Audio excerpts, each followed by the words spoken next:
Bismillahirrahmanirrahim. This is the last part of exercise 2.5. Question 5. There are 4 parts and I'll be explaining only the first part. उसके बाद के जितने भी parts हैं उनके आपको सॉल्यूशन दे दिया जाएगा because the process is same, so you don't need explanation time and again. हम क्या करेंगे, क्वेश्चन आपके सामने लिखा हुआ है और हमने यहाँ वेरीफाई करना है. Means we have to prove that left hand side is equal to right hand side. और ये प्रूव करने के लिए हमारे पास वही स्टेप्स होंगे जो इससे पहले हम क्वेश्चन पे अप्लाई करते आ रहे हैं. यानी हम लॉज ऑफ लॉगरिथम्स को यूज करेंगे और हम इन क्वेश्चंस को सिंप्लीफाई करेंगे. So let's get started and see the first part.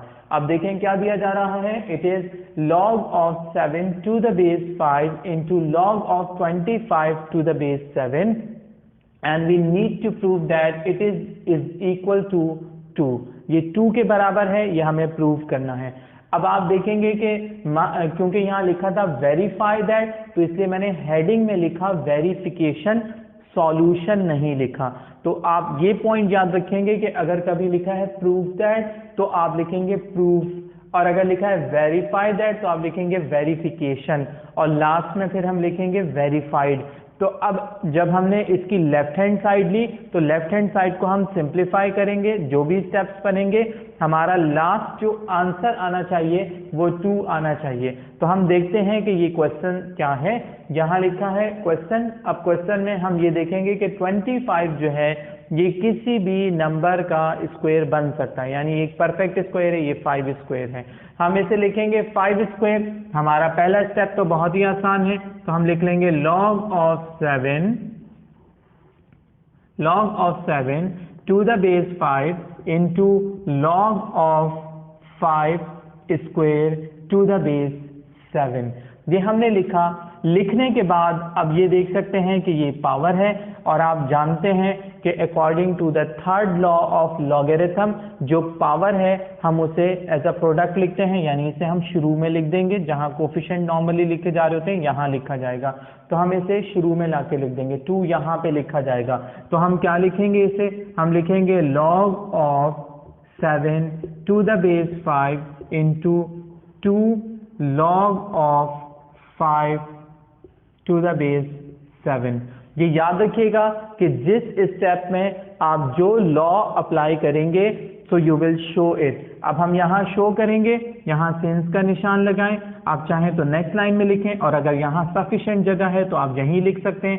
हम क्या लिखेंगे थर्ड लॉ के हिसाब से, log of m power n to the base a is equal to n log of m to the base a. यहाँ पे ये हमने इसकी एक्सप्लेनेशन दे दी कि हमने 2 पावर जो है वो शुरू में क्यों लिखी है.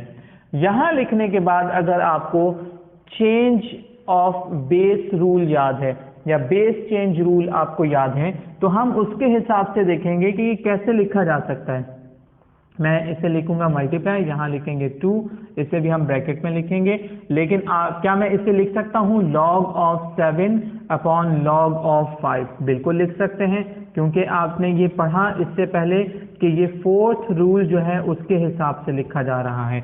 अब यहाँ क्योंकि बेस मौजूद नहीं है तो हम कोई भी अपनी मर्जी से बेस लिख सकते हैं. जबकि यहाँ भी कैसे लिखा जाएगा, ये हो जाएगा log of 5 upon log of 7, और बेस मौजूद नहीं तो बेस क्या लिखेंगे, a बेस लिखी जाएगी. क्योंकि हमने यहाँ 4th जो है वो रूल अप्लाई किया तो हम इसे 4th लॉ भी कह सकते हैं, तो हम उसे भी मेंशन करेंगे. क्या लिखेंगे, log of m to the base n is equal to क्या है, log of m upon log of n, और बेस दोनों का हम सेम जैसे सपोज करते हैं a, आप कोई भी बेस सपोज कर सकते हैं. अब अगर आप इस स्टेप को देखेंगे तो आपको मालूम है कि मल्टीप्लिकेशन जब हो रही हो तो न्यूमरेटर और डिनोमिनेटर आपस में कैंसिल हो सकते हैं. So here we can consider that log of 7 to the base a is in numerator and here log of 7 to the base a is in the denominator. So we can cancel them, and similarly if you consider we can also cancel them. Cancellation, after this cancellation you will see क्या यहाँ मौजूद है, यहाँ मौजूद है 2, तो हम यहाँ लिख लेंगे 2. और अगर आप देखें तो ये 2 ही हमारा जो है राइट हैंड साइड है, तो हम क्या लिखेंगे यहाँ पे, that is equal to right hand side. So if it is equals to right hand side, so the process got completed, and we would say that left hand side is equals to right hand side, and we have completed the question here. That's why we will write verified. यहाँ पे हम क्या लिखेंगे, verified लिख देंगे. इसी तरीके से आप देख सकते हैं कि आपके सामने सेकेंड पार्ट जो है वो भी सिंप्लीफाई किया है. इसके बाद मजीद 2 पार्ट्स हैं, उसमें क्योंकि आपको एक्सप्लेनेशन की जरूरत नहीं है तो मैं आपको उसका सिंपल सॉल्यूशन दे दूंगा. Now you can see the last 2 parts of question 5 exercise 2.5. अब हम यहाँ एक पॉइंट को समझ लेते हैं, बाकी प्रोसेस तो आप समझ चुके हैं. हमें ये सोचना कि कौन सा बेस है, उसके लिए मैं आपको इन क्वेश्चंस में एक आसान टेक्निक समझा देता हूँ. आप ये देख रहे हैं कि यहाँ कांस्टेंट नंबर है, इसका मतलब है कि ये आपस में कैंसिल होंगे किसी पॉइंट पे जाके. तो आप ये देखें कि यहाँ बेस क्या है, 7, तो ये कोई 7 बेस ही बनेगा. ये क्या है, 5 बेस है, तो यहाँ पे कोई 5 बेस ही आएगा. तो इसलिए आप देख सकते हैं ये 5 स्क्वायर है और ये 7 पावर 3 है. सिमिलरली अगले क्वेश्चन में देखें बेस 2 और बेस 6 दिया है, तो उसी के हिसाब से मैंने बेस लिखे और उनके एक्सपोनेंट लिखे. बाकी प्रोसेस आप पार्ट 1 में समझ चुके हैं.